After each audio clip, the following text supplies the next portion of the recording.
Hello' everyone, অসমীয়া ৰান্ধনিশাল চেনেলটোলৈ আপোনালোকক পুনৰবাৰ আদৰণি জনাইছোঁ।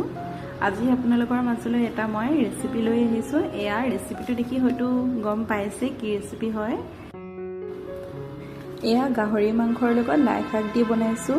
তাকে ভাবিলোঁ ৰেচিপিটো আপোনালোকৰ মাজতো শ্বেয়াৰ কৰোঁ। আহকচোন তেনে মইনো এই ৰেচিপিটো কেনেকৈনো বনাইছোঁ তাকেই দেখুৱাওঁ। আহক তেন্তে ভিডিঅ'টো আৰম্ভ কৰোঁ।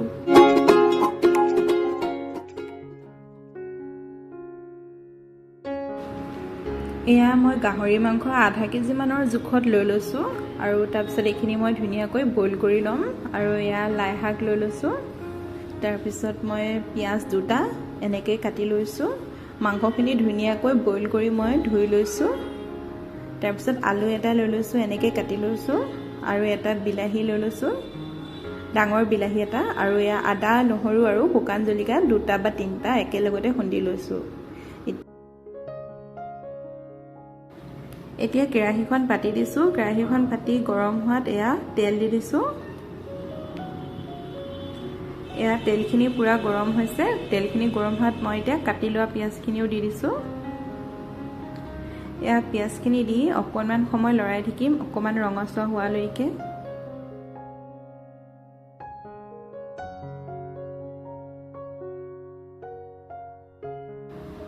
পিঁয়াজখিনি 2 মিনিটমান সময় ভাজি লোৱাৰ পাছত মই এয়া কাটি লোৱা বিলাহীখিনিও দি দিছোঁ। বিলাহীখিনি দি অকণমান সময় লৰাই ভাজি থাকিম। এনেকৈ অলপ ভাজি লোৱাৰ পাছত যেতিয়া বিলাহীখিনি অকণমান ধুনীয়াকৈ গলি যাবলৈ ধৰিছে আৰু অকণমান সিজি গৈছে, তেতিয়া মই ইয়াতে গাহৰি মাংসখিনি দি দিম। এয়া মাংসখিনি দি দিছোঁ। মাংসখিনি দি লোৱাৰ পাছত এয়া বিলাহী আৰু পিঁয়াজৰ সৈতে 2-3 মিনিটমান সময় মিডিয়াম ফ্লেমতে অকণমান সময় ভাজি ল'ম। এনেকৈ অকণমান ভাজি লোৱাৰ পাছত এতিয়া ইয়াত ঢাকনখন লগাই দিম। মিডিয়াম আৰু ল' ফ্লেমত ঢাকনখন লগাই থৈ দিছোঁ।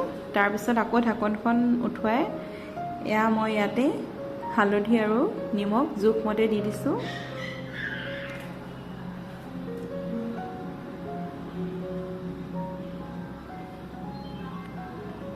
নিমখ আৰু হালধিখিনি দি হোৱাৰ পাছত আকৌ এনেকৈ 1 মিনিটমান সময় লৰাই লৈছোঁ।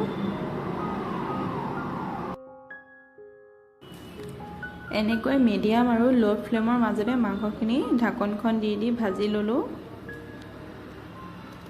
এয়া অকণমান ভাজি লোৱাৰ পাছত আকৌ ঢাকনখন লগাই দিলোঁ। এনেকৈ 1-2 মিনিটৰ মূৰে মূৰে ঢাকনখন লগাই ভাজি থকাৰ পাছত এয়া চাওকচোন মাংসৰ তেলটো ধুনীয়াকৈ ওলাইছে।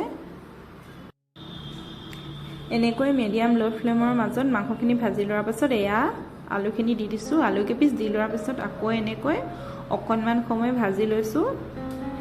মাংসৰ লগত আলু কেইপিচ অকণমান ভাজি লোৱাৰ পাছত মই যিখিনি আদা, নহৰু আৰু শুকান জলকীয়া বটি লৈছিলোঁ, সেই আদা, নহৰু, শুকান জলকীয়া খুন্দাখিনিও মই ইয়াতে দি দিম। এয়া এইখিনি দি দিছোঁ।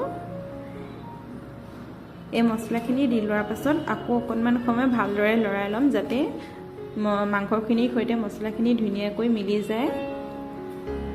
এনেকৈ আদা, নহৰুখিনি দি লোৱাৰ পাছত অকণমান সময় কম জুইতে ভাজি থাকিম।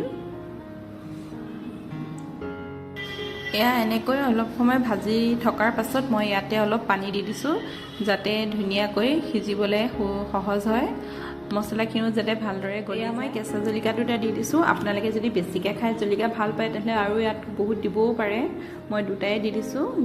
জলকীয়া দুটা দি আকৌ এনেকৈ অকণমান সময় লৰাই লৈছোঁ। এয়া দেখিছেনে মাংসৰ পৰা একদম পূৰা ধুনীয়াকৈ তেল ওলাইছে আৰু মানে পানীখিনি দিছিলোঁ, পানীখিনিও শুহি গৈ পিনি অকণমান এটা গ্ৰেভি টাইপৰ হৈছে। এতিয়া মই ইয়াতে লাই শাকখিনি দি দিছোঁ। এয়া শাকখিনি দি দিছোঁ। এয়া গোটেই শাকখিনি দি হোৱাৰ পাছত মই ঢাকনখন লগাই দিছিলোঁ। এয়া ঢাকনখন উঠাই পিনি চাইছোঁ, এয়া শাকখিনি পূৰা মানে সিজি গৈছে আৰু ভাপতে। তাৰপিছতে আৰু লৰাই লৈছোঁ। এয়া এইখিনি এনেকৈ অকণমান শাকখিনি দি লৈ অকণমান ভাজি লোৱাৰ পাছত এইখিনি খাবৰ বাবে ৰেডি হৈ গৈছে আৰু। এয়া এইখিনি হৈ যোৱাৰ পাছত মই এতিয়া আপোনালোকক এটা বাতিত ধুনীয়াকৈ উলিয়াই দেখুৱাই দিছোঁ।